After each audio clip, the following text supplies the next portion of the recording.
You lying, cheating fraud." Marla's shrill accusation echoed through my cell phone. I stared in disbelief at the unknown number lighting up my screen. Frozen in place on my living room carpet, I finally managed, completely blindsided by the verbal assault from my husband's sister, who I barely knew. "Don't play dumb with me," she seethed. "I have proof you embezzled over $200,000 from my father's company. Did you really think no one would find out?" I sank slowly to the floor as her rant continued, my pulse racing. Embezzlement. What was she talking about?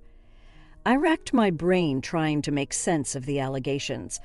Sure, I had been helping out a little more with my father-in-law Leonard's struggling financial firm lately, ever since I married Eli 6 months ago, but steal money? "Mara, I honestly have no idea what you mean," I pleaded into the receiver. There must be some misunderstanding. She cut me off sharply. "Oh, I understand perfectly. And if you think you're getting away with this, you're dead wrong. I'm calling my lawyer and the police, and I swear you'll pay." The line went dead. I stared at my phone in stunned disbelief, Marla's accusations echoing in my mind. Embezzlement, police. It made no sense.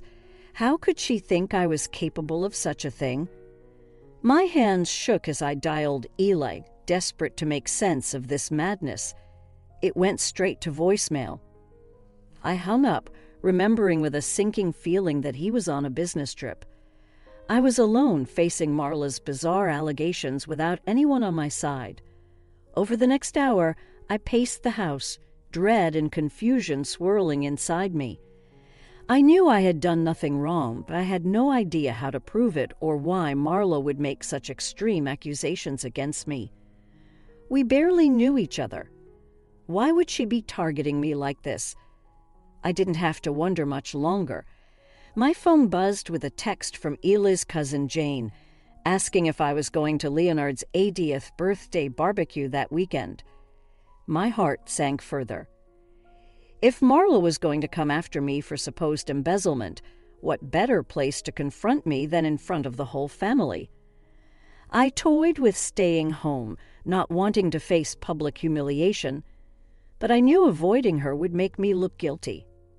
No, I had to stand up to Marla's outrageous accusations for myself and my marriage. My hands still shook as I dressed for Leonard's party that Saturday. I chose a conservative navy dress, not wanting to give Marla any more ammunition against me. As I drove to Leonard's sprawling estate, my nerves mounted, but I refused to be intimidated. I had done nothing wrong, and I would make Marla see that, even if I had to do it in front of all the relatives. The party was already in full swing when I arrived. Leonard beamed when he saw me, enfolding me in a warm hug. "So glad you could make it," he enthused. "Can you believe I'm this old?" I smiled weakly, wishing I could actually focus on celebrating with him. But out of the corner of my eye, I saw Marla across the lawn, a smug look on her face as she watched me. My stomach tightened. This was it, time to face her venom. Drawing a shaky breath, I steeled myself and marched across the grass directly toward her. She raised one eyebrow as I approached, her expression cold. Before I could open my mouth, she grabbed a microphone off a nearby table, tapping it loudly to get everyone's attention. "Sorry to interrupt, but I have an important announcement about the guest of honor's daughter-in-law," she said loudly.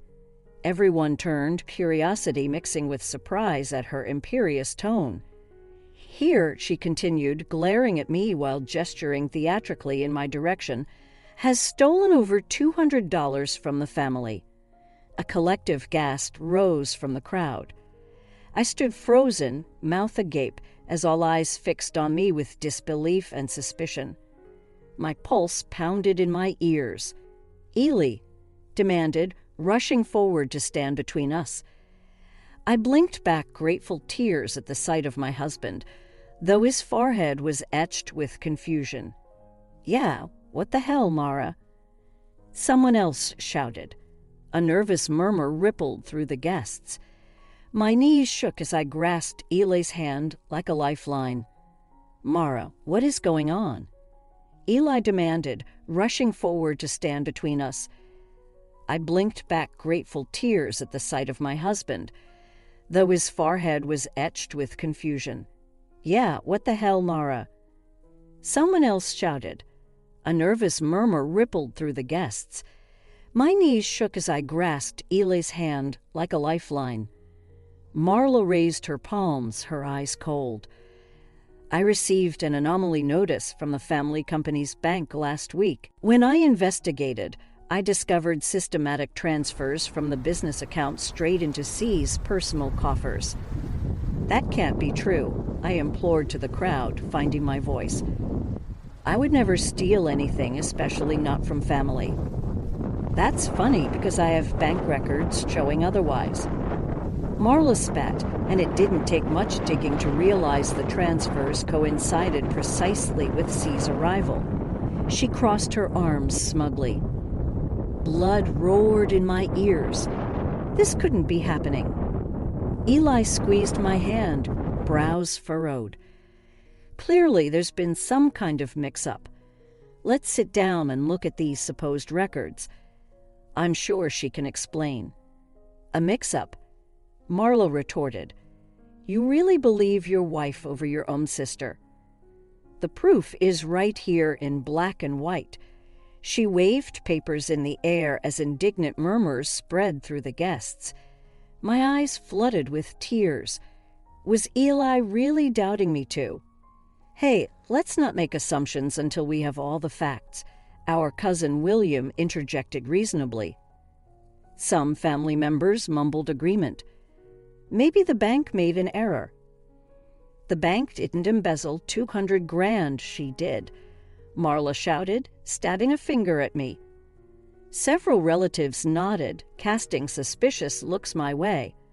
Mortified tears spilled down my cheeks. This couldn't be real.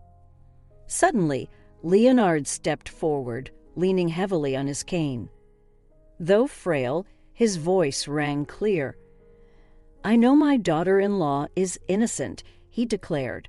A few family members applauded. My tears morphed to gratitude for my father-in-law's faith in me, though an anxious pit still churned in my stomach. What proof did I actually have? Marla only scoffed. "You're a foolish old man to trust her over evidence. That gold-digging fraud married Eli for access to our accounts." An electric fury coursed through me. The stress, confusion, and Marla's public attacks ignited my anger. Yes, Marla clearly hated me, though I hardly knew her. But why make such drastic accusations? What was her end goal?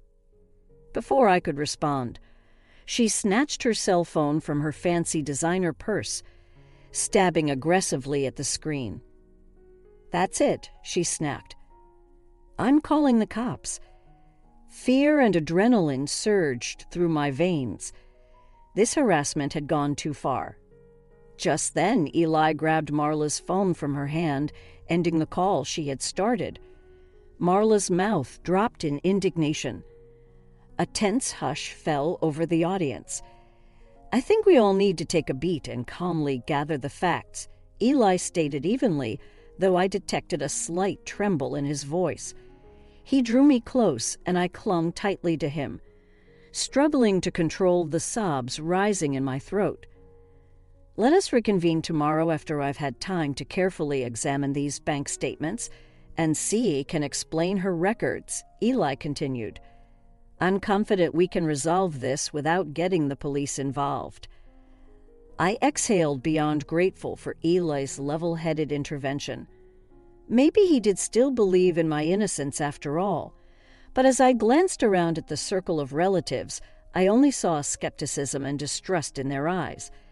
This ambush might just be the beginning of Marla's rampage, and I had to find a way to convince everyone of the truth before she destroyed my entire world.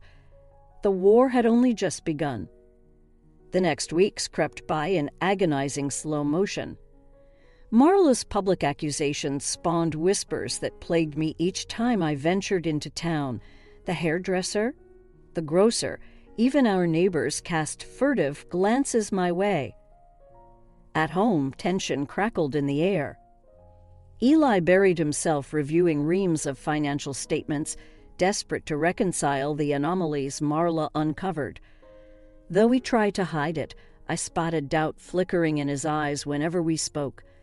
Meanwhile, we had temporarily moved into Leonard's sprawling estate to care for him after his cancer diagnosis. But with each passing day under the same roof as Mara, the knot in my stomach tightened. She seized every opportunity to berate me, even slamming doors in my face. I jumped each time her shrill voice echoed down the cavernous halls. Leonard's health visibly deteriorated under the constant conflict until he stopped leaving his room at all.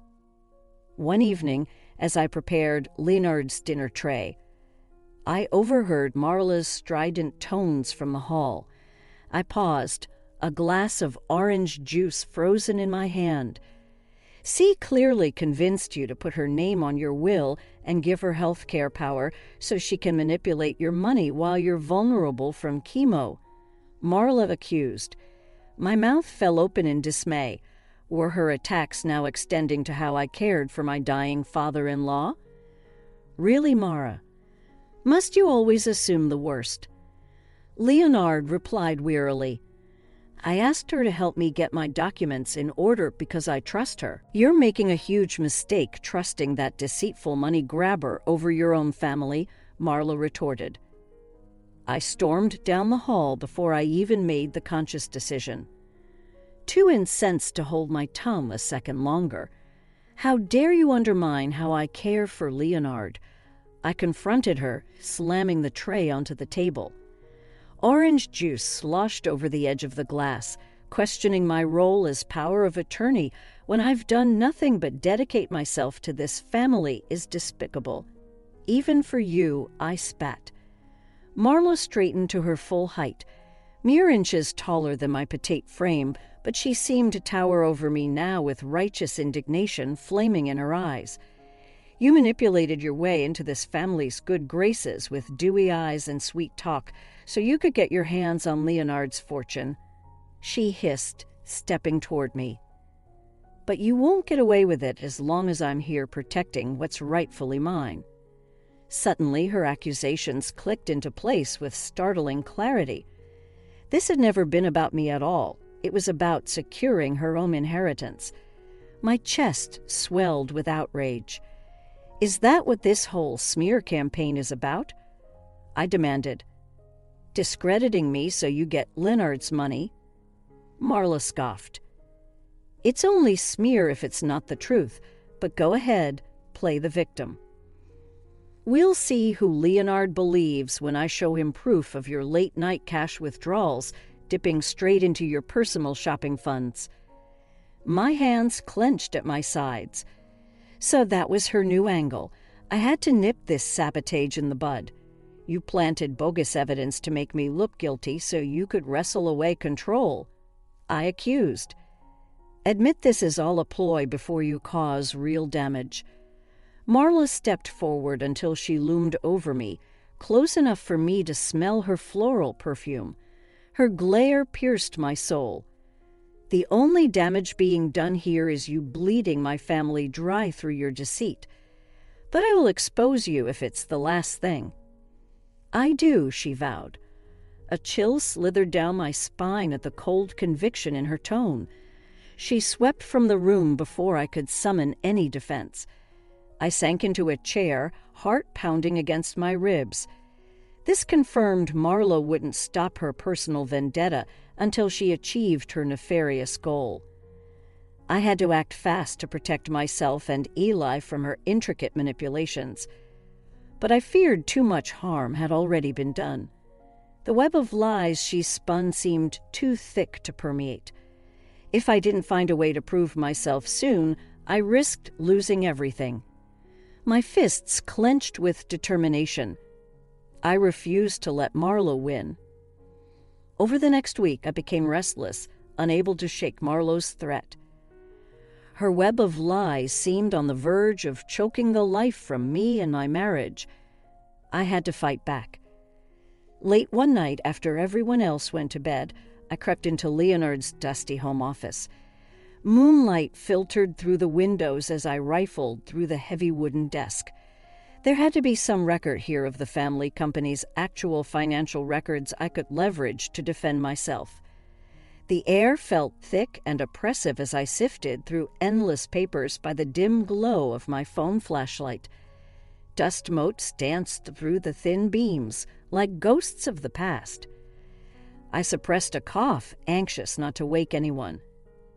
"Come on," I muttered under my breath, files blurring together in the darkness. Just when I was about ready to give up, a thick manila folder wedged at the back of a drawer caught my eye. I opened it carefully, immediately recognizing Leonard's distinctive scrawl. It appeared to be records detailing financial transfers related to an offshore company set up as a small tax shelter. Everything seemed perfectly legal at first glance, until I realized with a jolt that the shelter had recently been dissolved right before the accusations against me began. I scanned the documents feverishly, compelled forward by intuition. Pay dirt. Black and white records showing a significant cash deposit into a new account just before the offshore entity dissolved. My blood turned to ice as I saw the listed owner, Marla. Frantically, I shuffled through more records, eventually finding a bank statement detailing a 7-figure cash withdrawal from the family business's primary account, more than triple what I supposedly embezzled. It trickled into numerous smaller accounts before eventually accumulating in Marla's offshore fund. I rocked back onto my heels, hands trembling around the damning evidence. This proved without doubt that Mar had manufactured bogus accusations against me to conceal her own enormous theft. Fury coursed through me. Thanks to her tall tales, I endured weeks of public humiliation and deteriorating faith from my husband and father-in-law. Meanwhile, she was quietly siphoning enough money to set herself up for life. It made me physically ill. Just then, I noticed smaller subsequent withdrawals from the family accounts in the months since. My rage ignited exponentially when I realized the implication. Even after building her own offshore fortune, Marla continued bleeding the family funds dry out of pure spite and greed. By now, grief intermingled with my anger. Eli and I once shared dreams of taking over the struggling family business, restoring it to prosperity. But if Marla's embezzlement continued unchecked, bankruptcy loomed perilously close. We stood to lose everything because of her insatiable avarice. Well, not if I had anything to do with it. Determination solidified my resolve. I would protect this family from financial ruin, no matter the consequences. Carefully replacing the records, I crept back upstairs, nursing the glimmer of a plan. Yet just as I reached my bedroom, muffled sobs gave me pause. I turned to see Eli slumped on our couch, face buried in his hands, my heart wrenched at his pain. I started to call out when he began speaking aloud in a broken tone. "I swore till death do us part," he choked. "But how can I protect our vows if I don't even know who I married?" My voice froze in my throat as his despair pierced my soul. He truly doubted me now, unsure what was illusion and truth after so many vicious lies. Vulnerable as a child, my formidable husband crumbled under the weight of Marla's schemes. I yearned to rush forward and wrap my arms around him, to reaffirm my loyalty and unwavering devotion so we could unite to defeat Marla's treachery. But my window to comfort Eli closed abruptly when Marla herself suddenly stormed from the shadows. "Don't torture yourself any longer defending that backstabbing fraud," she admonished him coldly. "I warned you, Eli. She only cares about herself. Now let's discuss removing her from the will before she steals you blind too." I barely stifled my outraged gasp, shrinking back before Marla spotted me. Boiling fury overwhelmed any remains of sorrow. This confirmed Marla wouldn't stop her personal vendetta until she achieved her nefarious goal. It was time to turn the tables and make her pay. I refused to let her win. Morning dawned gloomy and gray, matching my mood. I wandered the garden, still reeling from the revelations of the previous night. Though fury continued simmering in my veins, one stark truth emerged. I couldn't defeat Marla alone. Her schemes created an impenetrable fortress no one dared question, no one to topple. Her web of lies. I needed reinforcements. I sank onto a cold concrete bench, formulating the kernel of a plan. A potential ally came to mind, Hazel. Leonard's estranged former assistant. She resigned in protest after Leonard overlooked her for a promotion in favor of Marla years before. Hazel's inside knowledge could prove invaluable ammunition. After digging around, I managed to track down her contact information. My hands shook slightly, dialing her number. "Hazel, it's Cy." I started tentatively when she answered. I took a deep breath. "I apologize for the out-of-the-blue call, but I desperately need your help." I expected hesitation or outright refusal, but Hazel readily agreed to meet at a quiet cafe the next morning. I arrived early the following day, nerves and anticipation roiling inside me. When Hazel entered right on time, bearing 2 steaming cups of coffee, I sighed in relief. This felt meant to be. Hazel's sharp eyes softened with sympathy as I unloaded the entire sordid tale. Her lips pressed thin at the mention of Marla's name. "I'm so sorry you got dragged into that family's dysfunction," she said, shaking her head. "When Leonard picked Marla over me for VP, I swore one day her greed would be her downfall." I leaned forward intently. "So you're not surprised by her embezzlement accusations?" Hazel scoffed. "Not one bit. She always resented Leonard's fortune while believing herself entitled to it. I tried warning him for years, but he remained blind to her self-serving nature. My pulse quickened. "So you believe she could be capable of setting me up?" I dared to ask. Hazel nodded firmly. "Absolutely. She always despised perceived rivals. With you as a new threat, I guarantee she'd target you to get what she wants." Hope unfurled inside me hearing Hazel validate my suspicions. Perhaps I wasn't battling Marla alone after all. I described finding records proving Marla siphoned family money overseas for years.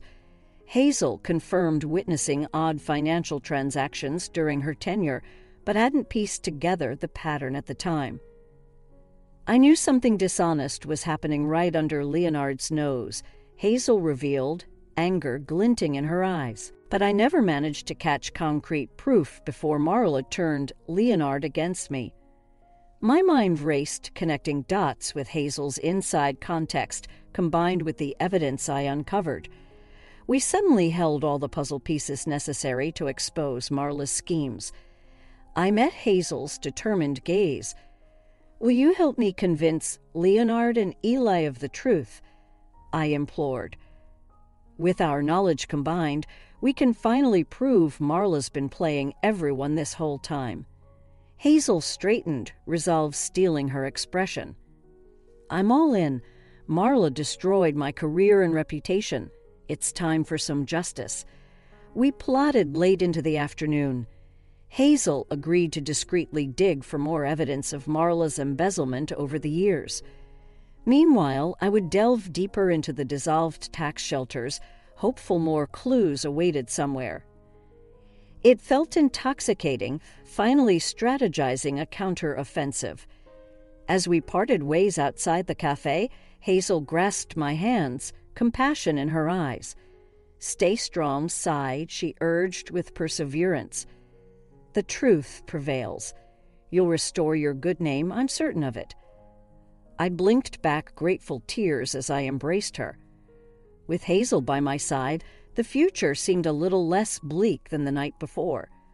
I didn't have to withstand Marla's torment alone anymore. Empowered by new camaraderie, I drove home with my head held high, refusing to shed another tear over Marla's schemes. She spun an artful web to discredit me, yes, but united with Hazel, we would gather enough evidence to dismantle her lies once and for all. Justice would soon have its day. Over the next few weeks, Hazel and I discreetly gathered evidence. She uncovered financial statements showing odd transfers coinciding with Marla's promotions over the years. I dug deeper into the offshore accounts, tracing money trails leading right back to Mara. Piece by piece, our proof grew damning. Marla embezzled under the guise of legitimacy at every opportunity, bleeding funds to fuel her gilded lifestyle. Meanwhile, she schemed to undermine me, the lone barrier between her and total control. Armed with reams of records, Hazel and I decided to confront Marla and Leonard at the upcoming quarterly board meeting. The stage was set for a dramatic showdown. I dressed carefully that morning in a polished sheath dress, armor for the battle ahead. Hazel met me outside the conference room, files clutched in her steady hands, eyes brimming with vindication. "Ready?" I asked with a bracing smile. She squeezed my arm encouragingly. We entered together as equals, spines straightened in solidarity. I held Marla's glare evenly as we took seats across the heavy oak table.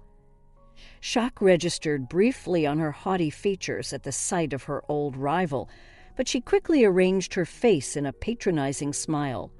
"Hazel, what an unexpected surprise," she purred, venom subtly lacing her syrupy tone. "I thought we parted ways years ago, but no matter." I asked her to come. I interjected coolly, relishing knocking her off balance. "I want reliable witnesses for this discussion." Marla scowled as murmurs rippled around the room. Leonard rapped his gavel. "Let's begin, shall we?" Oblivious to undercurrents, he led the meeting through standard business items. I barely listened, watching Marla fidget with her ostentatious jewels. She likely assumed I invited Hazel merely for emotional support. Well, she would soon learn otherwise. Finally, Leonard adjourned the budget approvals. "Any other items before we wrap?" he asked mildly. I met Hazel's gaze, stealing my nerve. "Showtime," I whispered to myself. Yes, actually, my voice rang clear in the sudden silence. All eyes shifted to me as I rose slowly, smoothing my skirt with a steady hand. I stepped forward, shoulders back, confidence rooting me firmly to the ground. Hazel handed me a document. I flipped it open, facing the group. As you can see in this financial statement from a now-dissolved offshore account, large sums consistently went missing from family company funds over several years. Murmurs swelled as I continued, laying out transfer records, holding nothing back, piece by irrefutable piece. We outlined Marla's elaborate embezzlement scheme going back over a decade. By the time I slapped the last document on the table, you could hear a pin drop. I surveyed the room, vindicated by the appalled and stunned expressions. But Marla only scoffed, disrupting the taut silence. "Honestly, Sai, implicating me to distract from your own crimes is pathetic," she scolded. My fury spiked. How dare she still feign innocence with hard evidence stacked against her? But Hazel subtly shook her head before I could erupt. She was right.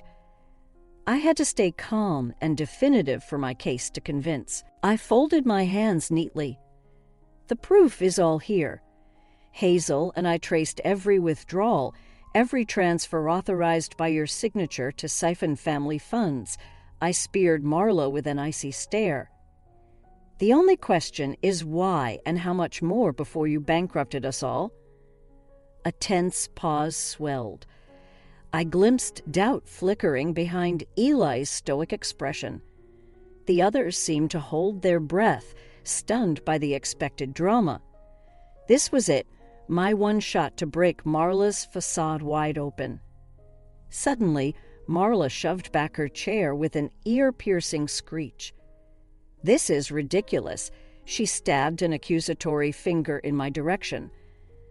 "That conniving fraud hunted through private records to falsely implicate me, and you're all blindly going along with it." She swiveled toward Leonard, features taut with desperation. "Father, please listen to reason." "No," Leonard bellowed, his sudden ferocity making us all jump. He rose slowly, knuckles white where he gripped the table's edge. When he lifted blazing eyes to Mara, any hint of frailty burned away. "It is you who has strayed from reason," he decreed, his gravelly voice resonating with conviction. "The evidence is clear. You betrayed this family's trust for the last time." Marla's mouth opened and closed like a fish struggling for air. I watched, barely breathing, as her web of lies crumbled around her. "You can't actually believe this absurd setup," she blustered, gaze darting wildly between us all.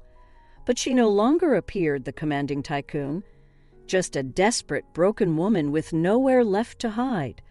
"The proof makes your guilt abundantly clear," Leonard pronounced. "You drained company accounts we depended on to fund your extravagant shopping sprees, thinking no one would ever catch on." "But justice doesn't sleep forever," he continued, advancing on Marla where she quailed against the wall. "Your hubris and selfishness knew no limits, but no more. You are hereby stripped of all authority in this company, effective immediately." A chorus of astonished murmurs rippled around the room. My pulse pounded as his words sank in. "We did it. We finally exposed Marla's web of deceit. You lying, cheating fraud." Marla's shrill accusation echoed through my cell phone. I stared in disbelief at the unknown number lighting up my screen. Frozen in place on my living room carpet, I finally managed, completely blindsided by the verbal assault from my husband's sister, who I barely knew. "Don't play dumb with me," she seethed. "I have proof you embezzled over $200,000 from my father's company. Did you really think no one would find out?" I sank slowly to the floor as her rant continued, my pulse racing. Embezzlement. What was she talking about? I racked my brain trying to make sense of the allegations. Sure, I had been helping out a little more with my father-in-law Leonard's struggling financial firm lately, ever since I married Eli 6 months ago, but steal money?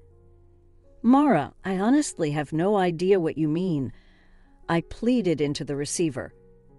There must be some misunderstanding. She cut me off sharply. "Oh, I understand perfectly. And if you think you're getting away with this, you're dead wrong. I'm calling my lawyer and the police, and I swear you'll pay." The line went dead. I stared at my phone in stunned disbelief, Marla's accusations echoing in my mind. Embezzlement, police. It made no sense. How could she think I was capable of such a thing? My hands shook as I dialed Eli, desperate to make sense of this madness. It went straight to voicemail. I hung up, remembering with a sinking feeling that he was on a business trip. I was alone facing Marla's bizarre allegations without anyone on my side. Over the next hour, I paced the house, dread and confusion swirling inside me. I knew I had done nothing wrong, but I had no idea how to prove it or why Marla would make such extreme accusations against me. We barely knew each other. Why would she be targeting me like this? I didn't have to wonder much longer. My phone buzzed with a text from Eli's cousin Jane, asking if I was going to Leonard's 80th birthday barbecue that weekend. My heart sank further. If Marla was going to come after me for supposed embezzlement, what better place to confront me than in front of the whole family? I toyed with staying home, not wanting to face public humiliation, but I knew avoiding her would make me look guilty. No, I had to stand up to Marla's outrageous accusations for myself and my marriage. My hands still shook as I dressed for Leonard's party that Saturday. I chose a conservative navy dress, not wanting to give Marla any more ammunition against me. As I drove to Leonard's sprawling estate, my nerves mounted, but I refused to be intimidated. I had done nothing wrong, and I would make Marla see that, even if I had to do it in front of all the relatives. The party was already in full swing when I arrived. Leonard beamed when he saw me, enfolding me in a warm hug. "So glad you could make it," he enthused. "Can you believe I'm this old?" I smiled weakly, wishing I could actually focus on celebrating with him. But out of the corner of my eye, I saw Marla across the lawn, a smug look on her face as she watched me. My stomach tightened. This was it, time to face her venom. Drawing a shaky breath, I steeled myself and marched across the grass directly toward her. She raised one eyebrow as I approached, her expression cold. Before I could open my mouth, she grabbed a microphone off a nearby table, tapping it loudly to get everyone's attention. "Sorry to interrupt, but I have an important announcement about the guest of honor's daughter-in-law," she said loudly. Everyone turned, curiosity mixing with surprise at her imperious tone. "Here," she continued, glaring at me while gesturing theatrically in my direction, "has stolen over $200 from the family." A collective gasp rose from the crowd. I stood frozen, mouth agape, as all eyes fixed on me with disbelief and suspicion. My pulse pounded in my ears. "Ely," demanded, rushing forward to stand between us. I blinked back grateful tears at the sight of my husband, though his forehead was etched with confusion. "Yeah, what the hell, Mara?" Someone else shouted. A nervous murmur rippled through the guests. My knees shook as I grasped Eli's hand like a lifeline. "Mara, what is going on?" Eli demanded, rushing forward to stand between us. I blinked back grateful tears at the sight of my husband, though his forehead was etched with confusion. "Yeah, what the hell, Mara?" Someone else shouted. A nervous murmur rippled through the guests. My knees shook as I grasped Eli's hand like a lifeline. Marla raised her palms, her eyes cold. "I received an anomaly notice from the family company's bank last week. When I investigated, I discovered systematic transfers from the business account straight into C's personal coffers." "That can't be true," I implored to the crowd, finding my voice. "I would never steal anything, especially not from family." "That's funny because I have bank records showing otherwise." Marla spat, and it didn't take much digging to realize the transfers coincided precisely with C's arrival. She crossed her arms smugly. Blood roared in my ears. This couldn't be happening. Eli squeezed my hand, brows furrowed. "Clearly there's been some kind of mix-up. Let's sit down and look at these supposed records. I'm sure she can explain." "A mix-up?" Marla retorted. "You really believe your wife over your own sister?" "The proof is right here in black and white." She waved papers in the air as indignant murmurs spread through the guests. My eyes flooded with tears.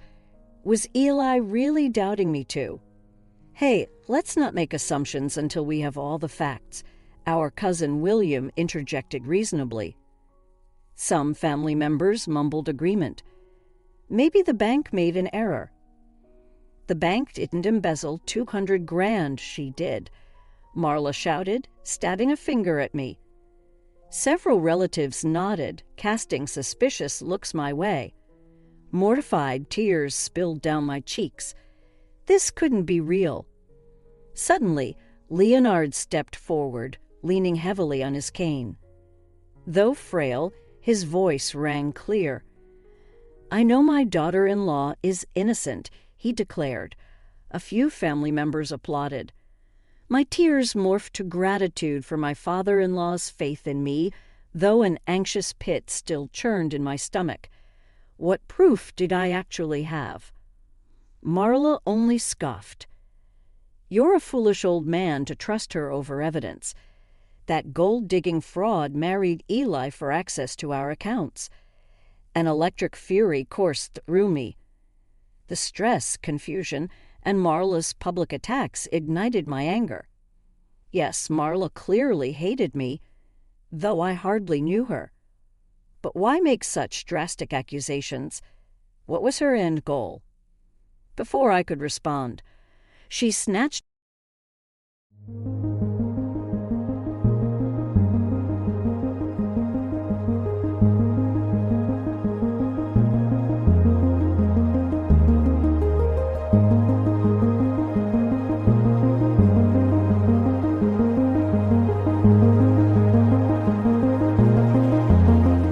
All right, everyone's presentations are done, Nick, the manager, said as he tried to move the discussion forward. "Excuse me, I haven't. I recently found out something." Nick interrupted me and began to speak. "There's apparently someone in this department who didn't graduate high school and is just a part-timer. Meetings should be for employees only." Absolutely right. His lackey, Mike, of course, agreed with Nick. "I'm leaving." After leaving the meeting room, I started to shut down my computer. I noticed that an email had arrived, not in my personal inbox, but in the company's shared email. Thinking, there's no point in speaking up, no one will listen, I went home quietly. The next day, I heard a commotion from Nick's desk. He was staring at his computer screen, his face pale. "Nick, is something wrong?" Mike looked at the screen with him. And he turned even paler than Nick. Why is he so angry? Knowing the reason for Mike's distress, I thought to myself, serves them right. My name is Adam. My mother passed away when I was in the 9th grade, and I was raised by my father. Well, you could hardly call it being raised. After my mother passed, my father changed. He drowned his sorrows in alcohol, and though he still went to work, he squandered our living expenses on horse racing. Because of that, I had to start working part-time as soon as I entered high school. Every month, I went to the convenience store with bills in hand that couldn't be auto-deducted from my father's account. Even though I endured it because I didn't want to be alone, I reached my limit in my second year of high school and dropped out. I found a live-in job at a distant inn. Thank you for everything. The day I left home, my father, still staring at the TV, spoke. Take care. That was our last conversation. Back then, 18 wasn't the age of majority, so I needed my father's permission to work, and I couldn't hide my place of employment. Yet, my father never visited me even once. I kept working just to survive, and before I knew it, I was 42. Years of hard work paid off, and I was transferred to the headquarters.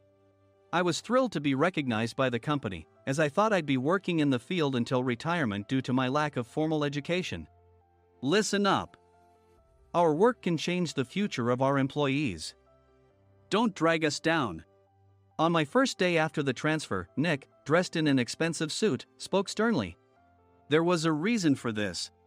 Our inn was located in a prominent tourist destination, known so well that everyone in the state could sing its commercial jingle. At its peak, we had 5 locations within the state.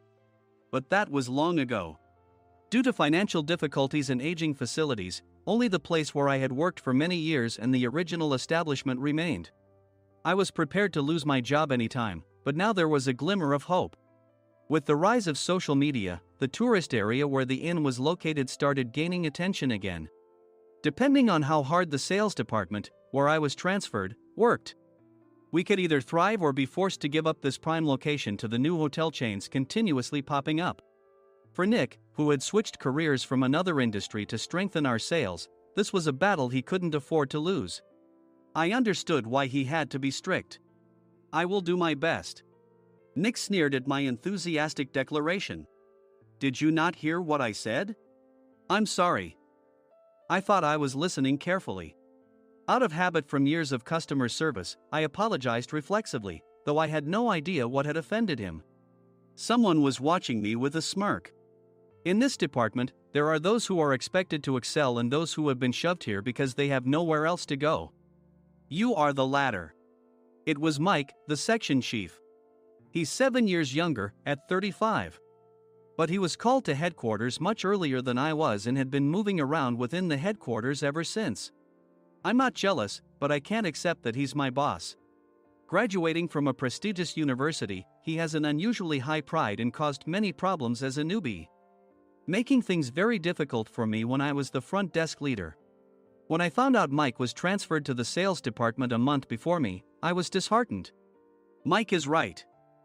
With just a middle school diploma, there's not much you can do. Don't even think about achieving results. As if I didn't exist, Nick remarked, "I'm thirsty." Mike eagerly ran to the coffee maker. It seems Mike is Nick's lackey. I regretted being happy about my transfer to headquarters, wishing I had stayed on site forever. Send a direct mail to every company on this list by the end of the day. Nick only assigned me tasks that even a new graduate could handle. What? There are over 1,000 companies. You want me to send to all of them by today? Yes, if you and your fellow misfits split the work, even those with nowhere else to go should finish by today. I glanced at the employees typing away expressionlessly.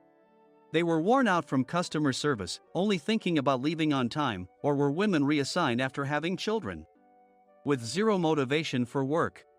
Even Sam, a new graduate from the same university as Mike, who was supposed to be among the expected achievers, had no enthusiasm for the job, having joined the company wanting to do customer service.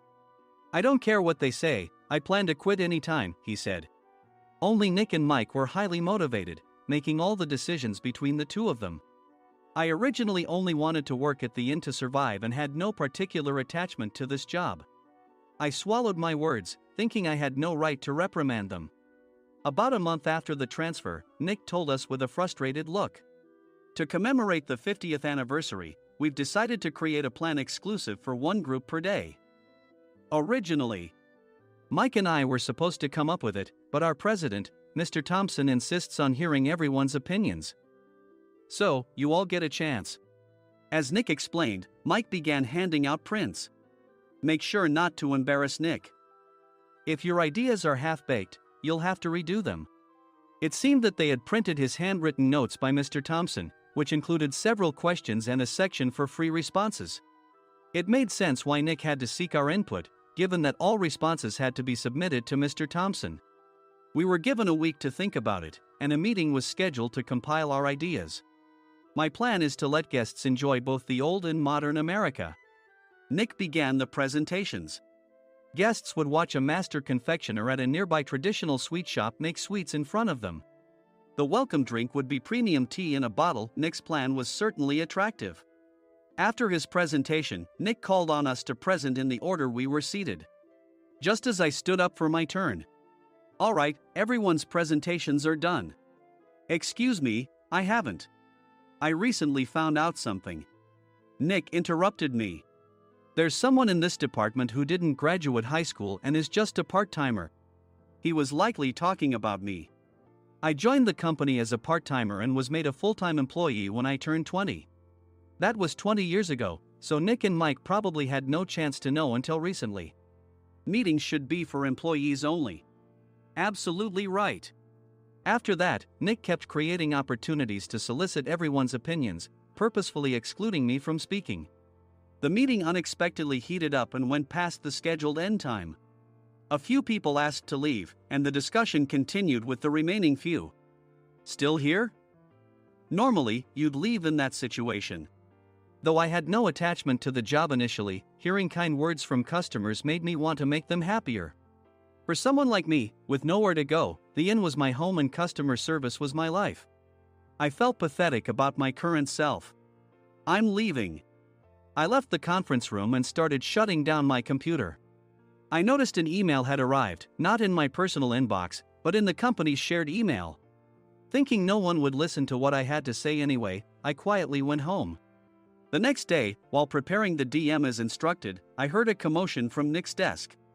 In his haste to stand up, he hit his knee on the desk. He stared at his computer screen, his face pale. "Nick! What's wrong?" Mike, thinking he should be the first to rush over, approached Nick while still wearing his coat. He peered at the screen with Nick.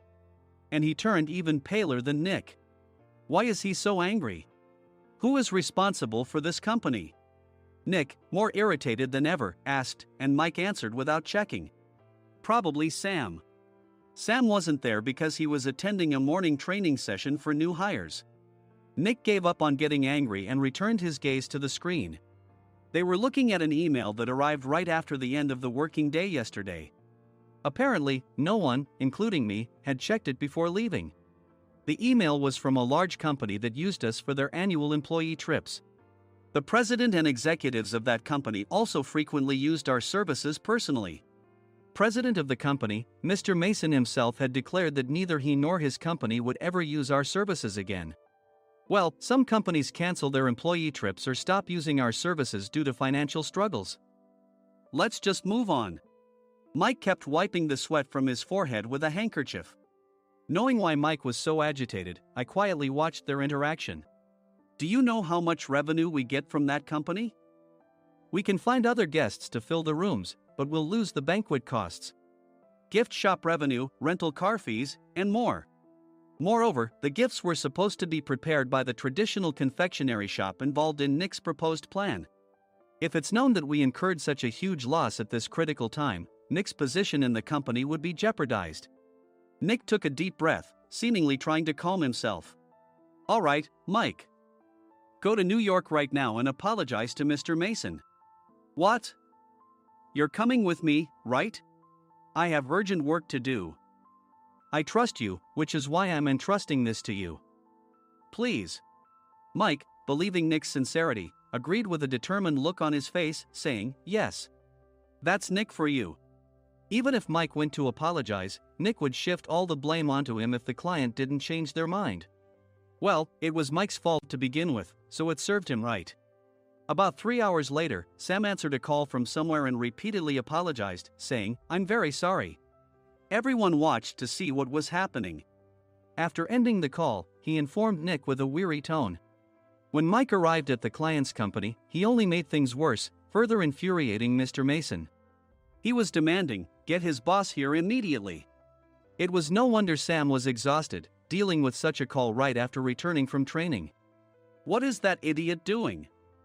All right, Adam, you're coming with me. If sacrificing Mike didn't work, then I must be next. Normally, I'd want to refuse at all costs, but I saw an opportunity in this situation. If I can be of assistance, I'd be happy to join you. I immediately followed Nick, and we flew to New York. When we introduced ourselves at the reception, it became clear how serious the situation was. As the receptionist personally escorted us to the president's office. Angry voices leaked through the door, making both Nick and me uneasy. Excuse me. I'm Nick, the supervisor. I understand my subordinate has caused you trouble, and I deeply apologize. Nick, with his experience in the corporate world, knew enough to offer an apology before excuses. However, his customer service skills left much to be desired. I sighed as I saw Mike trembling like a small dog in the corner of the room. What kind of training are you giving your subordinates? Mr. Mason glared at Nick with a red face. The intensity of his gaze made even Nick take a step back. Regrettably, I joined this company only 2 years ago and was unaware of Mike's issues. I should have identified his shortcomings sooner. Indeed. I should have realized sooner. No sensible person would come to apologize and then give a lengthy presentation on the drawbacks of not using their in. Nick froze, his mouth slightly open. Suspecting the worst, I picked up the documents that had fallen to the floor. It seemed Mike hastily prepared these documents on the plane, listing the disadvantages. Disadvantage 1, if you change the venue for the company trip, employees might suspect it's for cost-cutting reasons, leading to a negative impression. Reading it aloud half-jokingly, Nick snatched the papers from my hand and checked the contents with a furious expression. Among the stack of documents was a receipt from a nearby convenience store's copy machine. I felt a pang of dread, hoping he hadn't shown the receipt as well. What do you think he said when I asked what kind of nerve he had to do this? I'm very sorry. Faced with the dire situation, Nick must have thought there was nothing left to do but apologize. In a voice smaller than I'd ever heard from him, he uttered words of apology. He said, "I'm a Harvard graduate. I don't believe I said anything wrong." Mike! What have you done? Forgetting his plan to pin the blame on Mike, Nick yelled loudly, even in front of Mr. Mason. "I didn't do anything wrong." "You're still saying that? Look at him." Mike pointed at me with a shaking hand. "I was assigned to headquarters in my 20s and now I'm a section chief. This guy only made it to headquarters at 42. Everything I've done proves I was right. So why are we losing the contract?" Having said his piece, Mike collapsed to the floor. "Of course. You were sent there because you had nowhere else to go." Mike never expected to hear such words from someone he looked down upon. He lunged at me, and Nick hurriedly stepped in to stop him. "Mr. Thompson told me Mike is a quick thinker, and to take good care of him." There's no way he was pushed aside. "Don't make things worse here. He didn't say quick thinker, he said only quick-witted, didn't he?" I don't remember that part." I recalled the many troubles Mike caused when he was a newbie. When Mike was on the front line, his pride was so high that he never apologized to customers. Customer service, especially in our job, doesn't work alone. It brings both good and bad situations. If the front staff or housekeepers made mistakes, or the cleaning company didn't properly clean a room, one had to apologize to the customers regardless of personal fault. Mike, in such situations, would never apologize, insisting he wasn't at fault. This often angered customers, and as the front desk leader, I frequently had to apologize on his behalf. He caused complaints and disrupted operations, which is why he was quickly moved to headquarters. In departments where he didn't interact directly with customers, his quick thinking was beneficial and things went well. But it seemed his flaws were starting to show. Corporate reservations are supposed to be entered into the system by the sales representative. But a quick check yesterday revealed that more than 10 items were missing from the client's reservation. The handover document clearly stated what needed to be prepared. Why didn't you enter it into the system? Why do we have to give them special treatment? Filling rooms near the banquet hall, setting up all the food in advance.